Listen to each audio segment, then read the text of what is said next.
suis Cédric Chabuel, mon nom d'artiste c'est Wananish, donc je suis plus connu sous ce nom de Wananish. À la base j'étais plus réalisateur vidéo et VJ, puis je suis devenu un peu plus au fur et à mesure du temps réalisateur radio, musicien, puis aujourd'hui ce que je fais c'est des performances audiovisuelles, donc tout ça se rejoint un petit peu, c'est-à-dire que maintenant je fais la musique, la vidéo, le tout ensemble, je fais la musique avec les sons des vidéos finalement. Donc on peut dire artiste audiovisuel, ce sera le plus simple. Voilà. Cette année au FNC je présente un remix d'un court-métrage qui est un court-métrage de Denis Villeneuve qui s'appelle Next Floor, qui est un court-métrage que beaucoup de monde ont vu déjà, parce que ça a été beaucoup diffusé, c'était le meilleur court-métrage à Cannes en 2008, plus une quarantaine de prix dans le monde. Puis bon, Denis Villeneuve qui est quand même connu aussi au Québec et ailleurs. Et en fait c'est la première fois que je vais remixer un film en toute légalité on va dire, parce que là j'ai l'autorisation de remix, donc c'est un remix officiel. Ça c'est une première, parce que jusque là j'étais plus en train de pirater des films.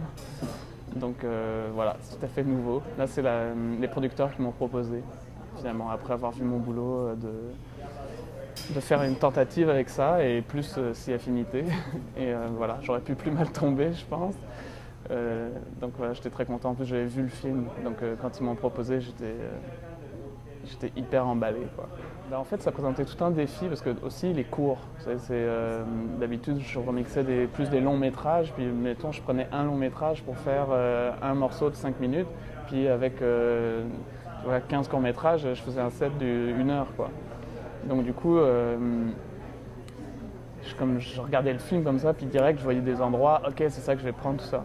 Tandis que là on est sur un court-métrage donc, qui fait 11 minutes je pense, avec le générique même, donc ça fait pas beaucoup de minutes utilisables.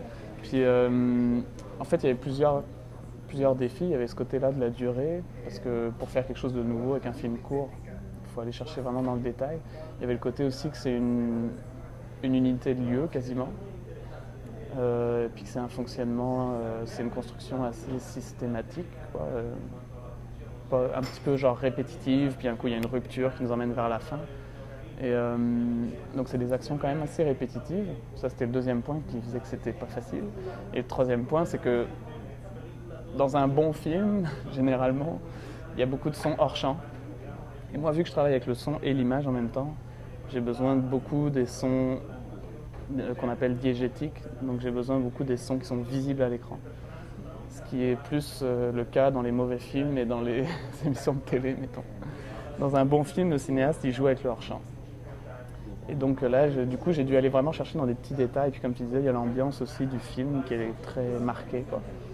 Et même l'ambiance sonore aussi qui est très marquée. Donc j'ai dû aller vraiment chercher dans des tout petits détails, vraiment aller découper de la dentelle dans le film pour pouvoir essayer de recomposer quelque chose de différent, puis qui au final fait une performance de 20 minutes, donc 2 fois plus longue en fait. Mais c'est vrai que c'est la musique qui lead le truc en général. Je commence souvent par la musique, mais ça dépend encore des morceaux, parce que des fois ça peut être une idée visuelle. Tu sais, des fois, par exemple, un plan fixe, où il se passe différentes choses, quand tu vas commencer à le découper, puis à le changer d'ordre, à l'accélérer, ou à faire sauter les éléments à l'intérieur. Là, c'est au niveau visuel où tu dis « Ah là, ça va être intéressant, tu sais, je vais jouer avec ça », puis du coup, le son suit dans ce cas-là. Mais sinon, souvent, c'est la musique d'abord. Et forcément, la nature des sons qui étaient dedans, c'était pas les mêmes, puis ça allait l'idée vers des créations musicales différentes, quoi. Les phases où il y a le tambour qui joue très fort, forcément, j'allais utiliser ce son-là, quoi. Donc du coup, j'allais rentrer dans un morceau plus percussif, puis il y a clairement une connotation d'entrée de jeu qui est tribale, puis j'avais envie de garder ce côté-là, mais de le remettre à ma sauce.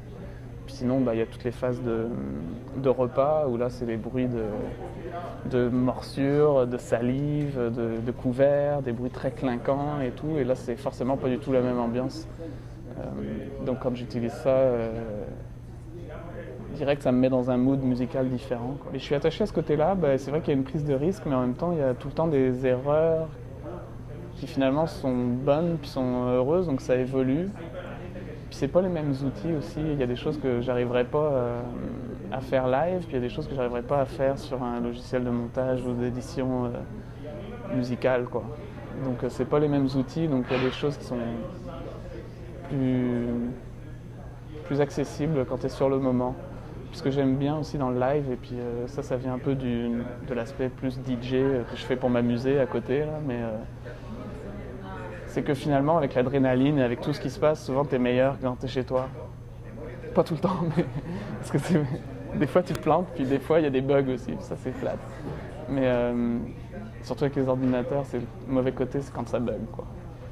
Ce qui arrive régulièrement quand même. Puis, mais dans l'ensemble, avec l'adrénaline, des fois t'es bon, puis tu livres quelque chose que t'arrives pas à livrer chez toi à la maison, quoi.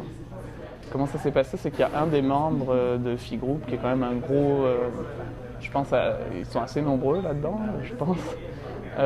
Qui m'a vu en live pendant une soirée où je faisais des remixes de films de série B, et puis qui a accroché sur le truc. Lui, apparemment, je crois qu'il a quand même travaillé fort pour convaincre les gens de me donner les droits pour un essai finalement. Puis pour le moment, c'est la seule personne qui a vu mon travail avec Nextfloor. Puis jeudi soir, ça va être la découverte pour l'équipe. Ça va jusqu'à maintenant? Et oui, lui il est très content, donc je pense qu'il va me backer. Et puis j'espère qu'il y aura Denis Villeneuve aussi, parce que je ne l'ai jamais rencontré, et puis parce que j'ai hâte qu'il voit ce que j'ai fait, et puis j'espère qu'il va aimer surtout. Voilà, c'est ce que je peux dire, quoi. Pour le moment c'est collaboratif, donc il n'y a pas... Je leur dois rien, ils me doivent rien. Pour le moment, c'est comme une prise de contact et puis un essai. Mais c'est vrai que ça m'intéresse beaucoup. Puis surtout, ce qui est excitant, c'est d'avoir le droit. Parce que c'est excitant d'être un pirate. Mais c'est bien aussi d'être un remix officiel. Puis de pouvoir finalement avoir le réalisateur en face et puis pas être gêné. Tu sais.